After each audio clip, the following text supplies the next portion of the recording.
নিজের সবটুকু যার জন্য ত্যাগ করেছেন, সেও কিন্তু একদিন বলবে, কেন করেছিলে? আমি কি করতে বলেছিলাম?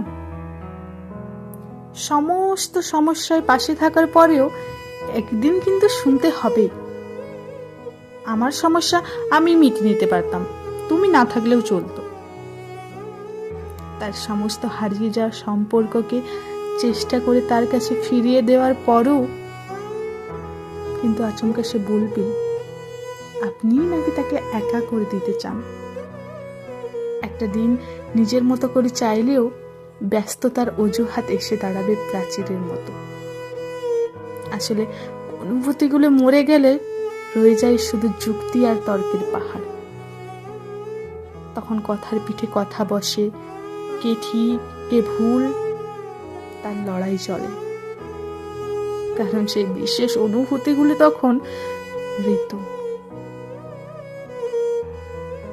তাই যার জন্য নিজের সবটুকু ছাড়ছেন, সেও একদিন বলবে স্বার্থপর।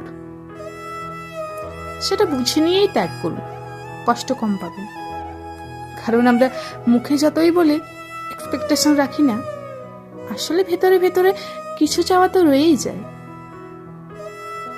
একটা একলা সন্ধে, একটা নিশ্চিন্ত বিকেল, হয়তো তখনও চেয়েই যায় মনে মনে। তাই তো আঘাতগুলো আঘাত হয়েই আসে, আর আমরা নতুন করে ভেঙে পড়ি। তাই তো মনকে বারংবার বলি, চলো জটিল হয়ে যায়। কিন্তু অবাধ্য মন তবু আশা করতে ছাড়ে না। আশা থাকলে আশাভঙ্গও থাকবে নিশ্চিত। জীবনটা ঠিক পাহাড়ের বাঁকের মতো, অসম্ভব রহস্যময়।